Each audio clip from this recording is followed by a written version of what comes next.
Bonsoir, bonsoir, bonjour, c'est Congo News 24. Chers téléspectateurs, comme toujours avant de commencer notre émission, nous disons merci à Dieu, nous disons merci à nos chers abonnés et téléspectateurs qui nous suivent partout dans le monde entier et en RDC. Chers téléspectateurs, soyez les bienvenus dans l'émission Absoto Solama Solo à RDC. Boyebi, comme d'habitude, point est toujours yakoyinda. Déjà, premier point, ne Mwanda Ntsemi Tshisekedi est mon neveu, celui qui combat son pouvoir me trouvera sur son chemin. Et Yindi Bandeko, premier malubaya ne Mwanda Ntsemi. Alobi, oyo nyonso kotia fachi bakal akomona ngai. Eza ya koyinda, esi yindi. Toko développant en émission na biso. Deuxième point, chers téléspectateurs, Vital Kamerhe saisit la Cour de cassation. Alobi, yako landa kaka dossier na ye. Le quoi ba régler liberté provisoire na ye, yaketi na Cour de cassation. Alors, chers téléspectateurs, le bako pesa ye, réponse en 48 heures. Alors, eza somme. Alors que procédé eza de 7. Eza yakoyinda, toko développant en émission na biso. Troisième point, chers téléspectateurs. Point oyo eza obalubaka somme. Pourquoi? Parce que Fatia zom memayango na nifar dese na niveau moko. Donc ba signé penza. Document de zomona wana commandant. Ya US Africa Command. Donc général américain za ko signé document. Pour qu'on confirme en direct à Pentagone était FARDC babana kozwa formation na bango aux États-Unis.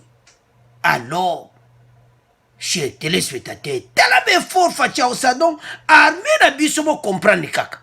Bozo sa la formation aux États-Unis et commandé. Alors, toko développant en émission na biso. Quatrième point, chers téléspectateurs.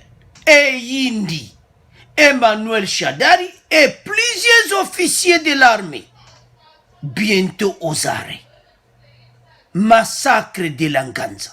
Chers téléspectateurs, Bolbaloba bakobata masima loi minaku sakata. Omoni makambango? Chers téléspectateurs, toko développant en émission na biso. Chers téléspectateurs, comme une premier point nabiso, bon, ça va dire que tout aux la connecté pour émission nabiso déjà bandi. Alors, chers téléspectateurs, point zébélé comme d'habitude. Alors, premier point déjà, ne Mwanda Ntsemi a yindisi. Ne bozo mona wana. Tshisekedi est mon neveu. Celui qui combat son pouvoir me trouvera sur son chemin. Vous vous souvenez, de retour à son domicile le lundi 3 août, après son internement aux cliniques universitaires de Kinshasa, Zakari Badengila, leader du mouvement politico-religieux, a zongi na masulu. Boyebika kazala kite. Mikolo yo bozana problème sérieux. FCC bazana problème. Ezan somo bandeko. Atiki bango tante. Boyebi kakati. Yazaka na bakoko na ye. Abi batuana. Bakoko. Bango jamais bakotika fachi. Bazaka kanayi. Alors, ne Mwanda Ntsemi, d'abord, il avait commencé d'abord à remercier. Soutien na ye. Réciproque de la part du président de la République. Je remercie le président de la République pour tous les efforts qu'il a fait pour qu'on arrive là, qu'il sache que c'est mon neveu que je le soutiens. Entre un neveu et un ami, le choix est clair. Vous comprenez ce que ne Mwanda Ntsemi yo oza matata baoko kayote. Je le soutiens. Qu'il me soutienne aussi et il verra que les choses marcheront bien, a déclaré Mwanda Ntsemi dans sa résidence. oyebi ke chers téléspectateurs ne mwana nsemi aza très intelligent malgré bozomona biloko ado ezalaki nde baproblème ya motu aye juste aye comprendre makambo ya bien ezali awa donc côté faci mpena tokos donc ntango acomprendre nango alobi non bato ifo nalobela bato ya fcc abwaki bango kaka dernier de bombe bocomprendre bana batiaka faci bakani eza bango motu nyonso alobaka eza makambo kobomba te ils sont au pouvoir mais biloko moko très très caché il a ajouté parce que les saboter c'est saboter mon neveu et je serai condamné par les ancêtres qu'on se tienne la main avec lui qu'on aille de l'avant et tout ira bien tant azoloba yango chers téléspectateurs il est calme asa suna ba agitation te bon ndeli bosaza koloba ozoma mpena ba agitation non asa su bongo te alors sans plus tarder toyokane mwana nsemi bongo to continuer mission na biso. Je remercie beaucoup le président Tshisekedi pour tous les efforts qu'il a fait qu'on arrive à là. Il sache que c'est mon neveu, que je le soutiens. Voilà. Merci. Et un ami, le choix est clair. Voilà. Je le soutiens, qu'il me soutienne et il verra que ça marchera bien. Parce que le saboter, c'est saboter mon œuvre. Et je serai condamné par les ancêtres. C'est mon œuvre. Merci. On se tient la main avec lui, on aille de l'avant et tout ira bien. Merci beaucoup. Chers téléspectateurs, nous avons suivi. Nemwana Nsemi. Hein? Ah, saboter mon neveu. Ah, bah, c'est très bien comme on a. Bon, ça a un problème FCC. Hein? Mikolo yo. Hein? C'est bon, les gars, bah, message, nous voyons karango. Bokomona siko banzoi bakolanda bino. Eza somo otindela bango bomba ndika. Ah, ne mwana Nsemi makamba lobaka moso tali yango ifala jwa traitement. Bomoni ki akumolo makamba sérieux. Makambo sona za koloba na zolo bango lisusu te. Mais ayebisi bango ke bakoko na ye bazana ye. C'est lui qui wakumeka kutia ba blocage pa faci. Bakoko ne mwana Nsemi bakomona bango. Alors, chers téléspectateurs, que l'on est attiré vraiment où est important. D'abord, reconnaissance. À Sengi merci. Ce oyaju, peut-être, n'a pas tanyon soit à cause de Azali, donc à l'accepter la reconnaissance et pas à président de la République. Alors, et toya zaki nango ba traitement ya zui nande ba lengela ki na ba médecin eza lokola mwana bunga kinzela aiko se retrouver. Alors il fallait qu'à pesa ba message oyo et c'est vraiment très important parce que on entend tout ça.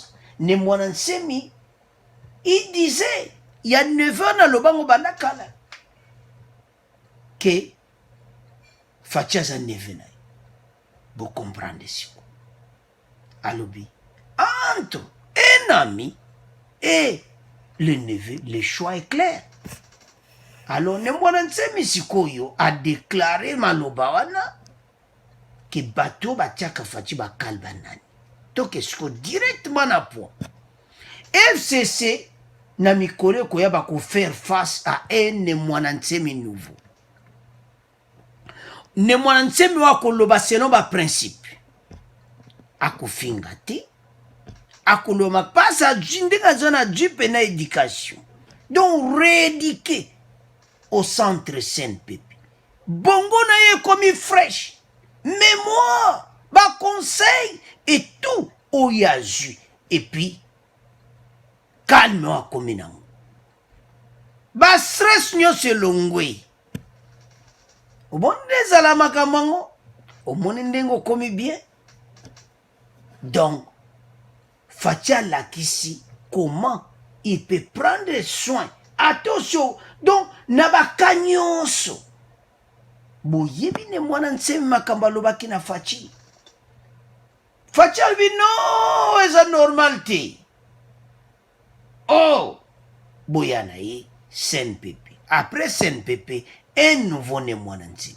Alors chers téléspectateurs totika mona bino mikolo yo FCC bova na bino nye po yelera lobaka na mikolo koye koyinda totika mona bino tokomoke na deuxième point.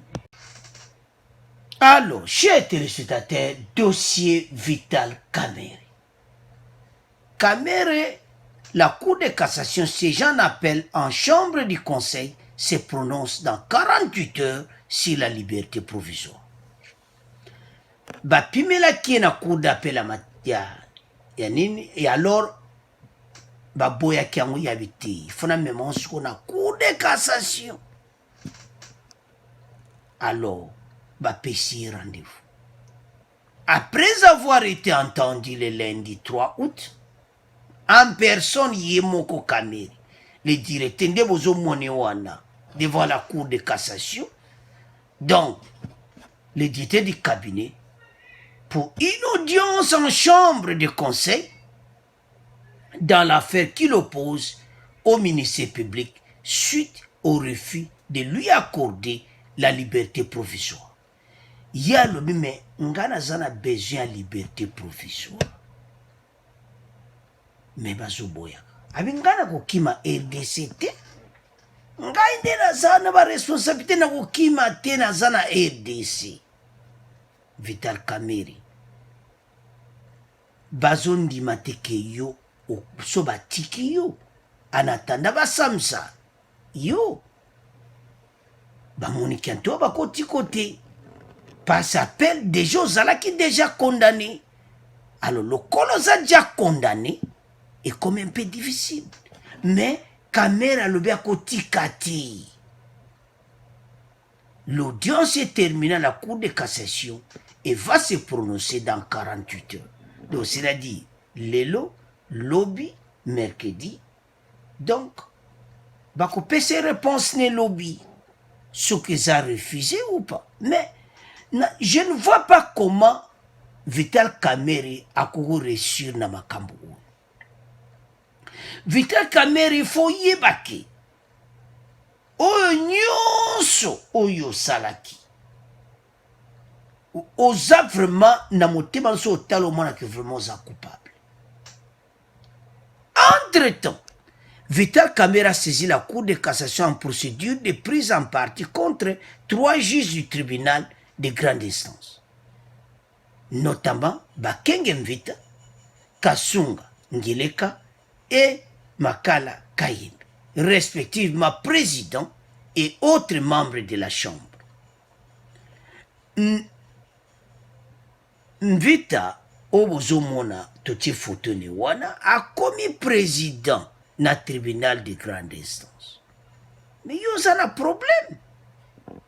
Na on était comment yo porté plainte contre le président ou à Jijaki et puis aux à la pour réussir à mon cour de cassation. Donc na zo mon ezaba perte de temps o yo caméra za kusala. Nandenga mabete bandeko bandeko ayense pete bozola d'émission nandenga mabete Vital Kamerhe attend à travers la dite requête obtenir l'annulation du jugement rendu par ces magistrats. Ah, Cour de cassation. Jugement ba pesa kiwana ba longola yango. Tala Kamerhe za ku rive na batu nyonso. Na ndenga mabete. Chers téléspectateurs, en tant qu'humain, azana dans ma difficulté. Lera procès banda kiwana aza ko mona onka aboshe obi na le procès banda Kamerhe za mona onka ondire bon ekoleka nango bakotikai ya omona ba system wana bimaki ya wangananga na wangana yo pasa iba ekeza nongaka ekoleka et puis bakope ne loko azali na bala bakope ekoleka mais caméra ke gauche poto ake droite poto ameki kope esimbi ti oh mais aza na problème et puis pas seulement ça aza na problème moko spirituel ezolanda ye. Pourquoi tolobango spirituel? Parce que le président oya bandaki masolo juge Nyani akufaki. Il est mort à cause ya procès Kamere. Kamere ozoma makambo oya minene oza nango ozomema. Est-ce que makambo nyonso le Dieu oyo azaka Dieu wana ya juge bakotika yo? Plusieurs âmes belées a perdu. Le cola procès à 100 jours. Sans compter fidèle à Yomoko na Sud Kivu. Bandeko yensi. Ndeko na kufaki na Sud Kivu. Le colo ya Kamere. Donc il y a d'une manière ou d'une autre, nandinga mabete pe makila batu pe zolanda yo. Et puis kaka yango te, le peuple congolais a atteint 50 millions de dollars. 50 millions. Mais où est ça somonté? Ba congolais baza 80 millions. Toi du exemple 50 millions wana, to divisé en pas 80 millions de congolais. Et maintenant ça zaka dollars. Ozoma makambango Kamere. Et ça mon boulot. Il y a beaucoup d'argent. Et bungi kakaboui. Mais yozo mona yango te yozo mona ke batika yo. Kamere mo yozo ko comprendre makambo vraiment. Donc 20 ans na bakateli yo. Oui, Congolais, sepela etango zaki, pesa qui au 20 ans, beaucoup de Congolais, sepela qui a pas. Bataille, c'est pourquoi. Congolais côté bakamba l'art, en tout cas, ne souffrance na RDC, koyo que la moutou tema. Pillage à trésor public et salamaki. Alors, Kamere a un problème sérieux. Alors, chers téléspectateurs, commentaire mingezate, Kamere lobby, azo landaka kabatikaye avant le 7 août, alors que le 7 août, ils en ont fait makam. Avocat kuna, pekisiye, aya RDC. C'est quoi, azana avocat, oya Congolais wazaki na bango. Omoni makamango, otiki bana mboka, oketi na France, kozwa Olivier Sur. Ezamao. Alors, chers téléspectateurs, Vital Kamere aza toujours kolanda ba dossier na ye. Tutika on a bino, tokomoleka na troisième point. Alors, chers téléspectateurs, troisième point, comme vous voyez, eza dossier moko balobaka récite. Do fachi pena réussir côté FARDC na oyo asali. Etikala kosalamati. Américain fungole pena motema. Vu que la RDC au niveau des listes de surveillance dans le 2020, grâce aux efforts de la présidence contre les traites de personnes, a signé la lettre de reprise de la coopération sécurité, y compris la formation des officiers FARDC aux États-Unis. Nouvelle tango koi. Donc, obalobakake et RDC za kuningana. Pourquoi? Parce que ba formation au YouTube, ba militaire na biso ba formation aux États-Unis. Et au foot ata mbongo ti. Mais il faut tout séparer. Grâce aux efforts du président de la République, les militaires congolais seront désormais formés aux États-Unis. Mac Amman aye lettre yangwana. Le commandement des États-Unis pour l'Afrique US, Africa Command, photo na binoana, annonce avoir signé une reprise de coopération sécuritaire y compris la formation des officiers FARDC aux États-Unis d'Amérique. C'est mardi. Cette signature intervient vu que la RDC est au niveau 2 de la liste de surveillance. Donc, tango basali yango chez téléspectateurs, et au moins on a comment on a un angle dans il y a FARDC parce que tout ça a un problème beaucoup sérieux où ils ont salamana no est na biso Nord Kivu, Sud Kivu. Menace za kusaka na ngoti. FARDC azo sala nyonso na mwa oyo bango bakoki. Sikoyo. Soki sikoyo bakomi mena formé aux États-Unis. Parce que bake formation babana ko utiliser ba arme kuna biloko ebele. Mais alo bakotika bango bongo te bibundele koya to koma na be hélicoptère. Dernièrement il y a quelques hélicoptères yaki. Donc basa ko aider na makambo ebele chez téléspectateurs. Il y a 5 jours, les États-Unis avaient annoncé collaborer avec le gouvernement Tshisekedi pour continuer à faire des progrès importants dans la lutte contre la traite des êtres humains. Ensemble, nous pouvons mettre fin à ces fléaux avec toute l'ambassade des USA. Le commandement des États-Unis pour l'Afrique est un commandement unifié pour l'Afrique créé par le département de la défense des États-Unis en 2007 et entré en fonction en 2008. Donc en 2008, on a US Command Wana et Bandi Moussa Nango. Il coordonne toutes les activités militaires et sécuritaires des États-Unis sur le continent africain. Donc, Tango, baso coordonné Ango, pas seulement le continent presque.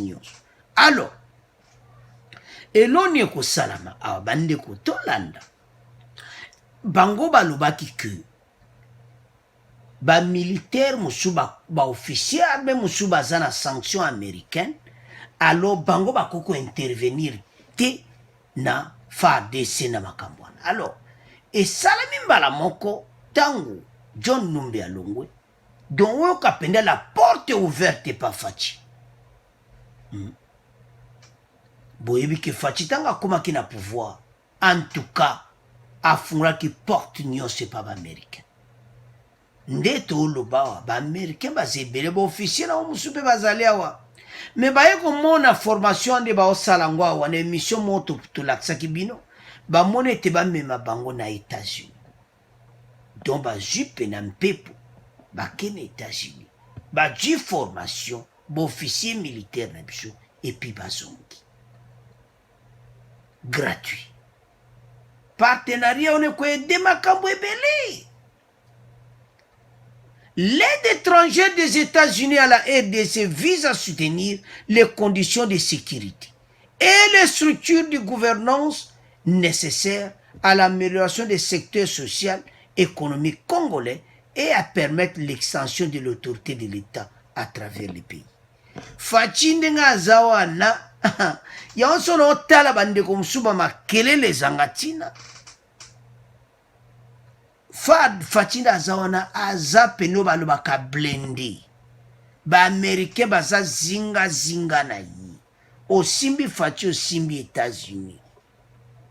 Donc a monique bateau penda il faut bazala kana donc azana bango zinga siko soto otala babiloko ba shadari maluwa muswaza ekobimisa bokolanda yango to temwa be extra na loi minaku sakata makamu shadara lobaki na loi minaku sakata tambo oyo kambo loba moto pendako il fallait kabakanga shadari bientôt zare na makambo ba massacre okimili kambo yo makamu seko yela bango ta bakota na pouvoir bakansaki ke isili wana ezo yinde la bango mais tozo ya na pona tonin ko bebisa ngote.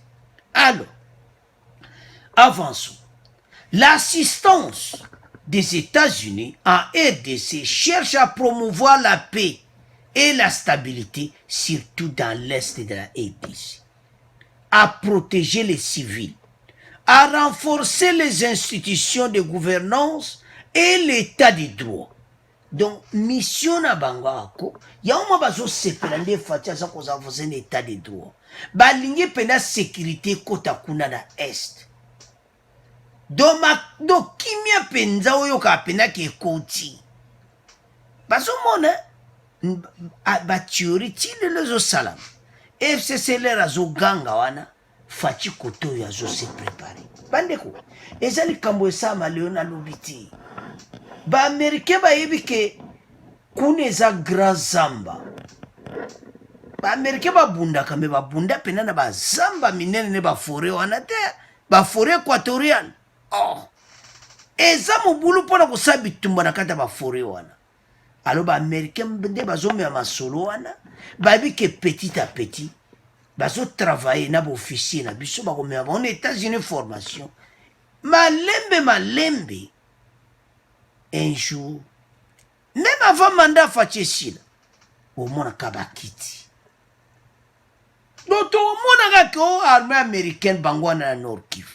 Parce que pour le moment, ils ont travaillé ensemble. Et puis, ma sole zo kende kitoko.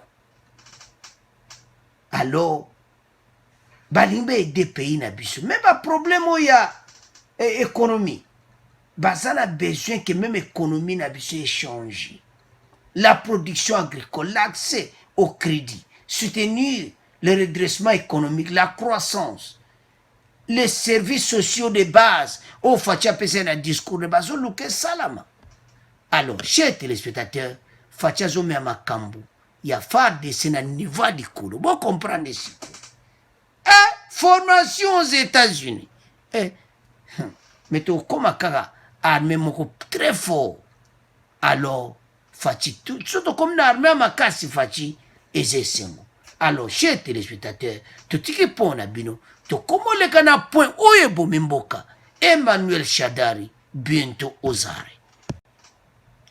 Alors, chers téléspectateurs, dossier Emmanuel Shadari et Zamou. Massacre de Langanza. Ramazani Shadari et plusieurs officiers de l'armée visés par une plainte. Ndeo moto tcheli binu yango. Et puis boko landa. Ba désordre nyoso Shadari azayi kotia. To bomo be extrait wana. Mais toujours ya beaucoup mona. Chers téléspectateurs, Shadari ba abosani ba désordre nyonso bango ba tia sala na 18 ans. Bango ba kanseka ki on peut pas fouiller le passé le kina on kakabo. Eh. Tu sais bien que d'une manière d'une autre l'état de droit koyamba bango. Ma nyonso ba sala ka ba congolais. D'une manière d'une autre. Ministre de l'Intérieur. Tout ça n'a pas un massacre. Tout mécanique entre parenthèses nano. Où est-ce que le cas na 2018? Ministre de l'Intérieur nani Shadari. Ah! Mbala moko. Gaz lacrymogène. Massa sezo betama. Batu bazak dongo zoka batu bazako zoka. Donc on sala tout ça. Bango ba yebeka ke voilà et tout ça. Dossier na bisa le passé ko ye la bisoté. Emmanuel Shadari bonyokoli ba congolais. Peuple a passé tant moko ya misère. Soki ba comparer ba zota lera Mobutu. Lera Mobutu ba sasaki batu boiti. Mais bino boye bozo sasa batu. Boza ko piller économie, ko yiba balar et tout ça. Des crimes économiques. Alors, bo sali ango metala dossier ko kanga Shadari. Yena bo officier armé. Vous vous souvenez, chers téléspectateurs, makambo ou elegaki na massacre de Langanza. Na Kasai central. un collectif d'avocats a déposé lundi 3 août une plainte au parquet militaire de Kananga, Kasaï central, au nom de près de 600 personnes qui se présentent comme des victimes d'exactions présumées commises par l'armée congolaise dans la commune de Langanza fin mars 2017. Ezaki bakamoko ya pasi bandiko o balobaka 2017 ezaki sombre kuna makambo elekaki ezaki pasi parce que ba victime donc eza somo 10 officiers de l'armée et l'ancien ministre de l'Intérieur, Emmanuel Ramazani Shadari, sont visés par cette plainte qui vient s'ajouter à autres plaintes déposées l'année passée par d'autres présumées victimes. 600 personnes vont se présenter. Et ça passe parce que dossier Oyo, pour les avocats, les présumées victimes, au regard de leurs responsabilités, au moment des faits, les personnes visées par la plainte ne pouvaient pas ignorer l'ampleur de cette opération. Pourquoi Kosala Biloko Aboui? Pourquoi Kosala Aboui pas ba Congolais? Alors, chers téléspectateurs, avant de continuer mission, tout l'andanano, makambo oyo ya lobaki na lera Minaku Sakata boyebi ke bango bazo soutenir loi Minaku Sakata alors que loi wana eza po eboma justice omoni siko plateau zibino tolanda Shadari bo comprendre boloba bato baza mystique yango bazo soutenir loi Minaku Sakata bayibi ba deganyo bayibi ke makambo nya ba massacre nyonso ekoyela bango tika tobimisa loi Minaku Sakata tobata manase ya drapeau ya Sakata meko simba te alors tolanda Shadari bongo to continue mission na biso. Événements, disais-je, qui se sont déroulés dans la ville de Kinshasa et Lubumbashi en marge de l'examen par le Parlement des 3 propositions de loi portant sur la réforme de quelques textes de loi judiciaire en vue de leur conformité à la Constitution. Cette milice a allègrement pillé, vandalisé, détruit, saccagé les biens des particuliers sans une raison valable, alors qu'elle n'a, la milice, elle n'a ni lu les 3 propositions de loi, encore moins, elle n'a pas examiné les raisons profondes qui ont milité pour cette réforme. On veut intimider qui par ces actes-là? Le PPD réaffirme sa détermination à soutenir cette réforme allant dans le sens de consolider l'autorité de l'État et de promouvoir une justice juste. Alors, chers téléspectateurs, vous avez suivi. Pourquoi Bango bazo soutenir loi Minaku Sakata? Makambo oyo. Tala plainte eyeli bango. Bango ba yeba dégâts tout ba sala. Babete, faut soutenir loi Minaku Sakata. Mais loi wana eko le kati. Okomo benga ba jeune congolais ba milice. Mais et po yinde la kibino. Alors, boya lisu nango na septembre bozana problème sérieux. Bokansa qu'il est passé l'équipe. Et l'équité. Chez Teresa Passi. Les victimes attendent la réparation parce qu'elles ont perdu des repères. Il n'y a que la justice qui peut retrouver cette repère.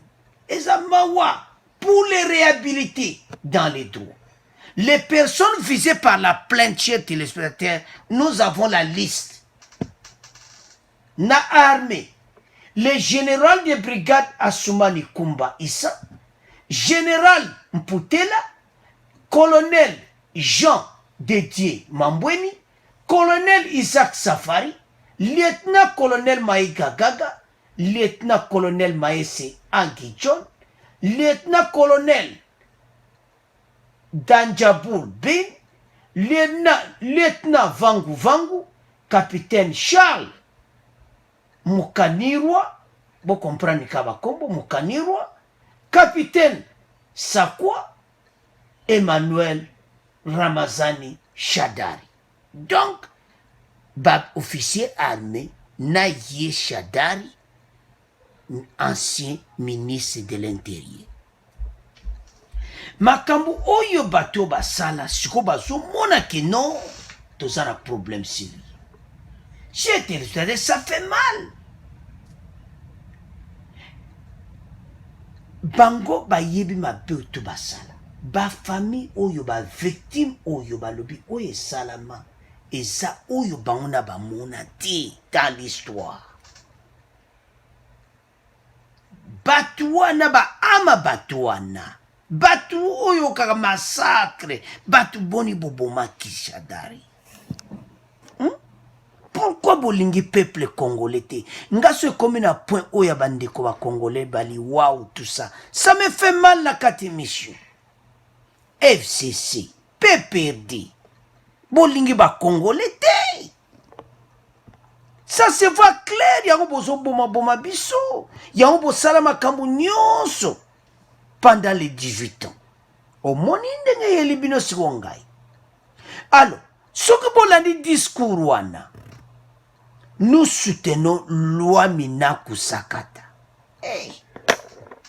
Vous voyez que c'est le Kelanga. Son avandi, son atalinzo, tezo salundo, loi Minaku Sakata. Hey! Bozo si porte yango. Mais pour ça, pena contre le peuple congolais. Ou ils ont changé justice, indépendance et longwa. Il dit même que ba tangi yango te.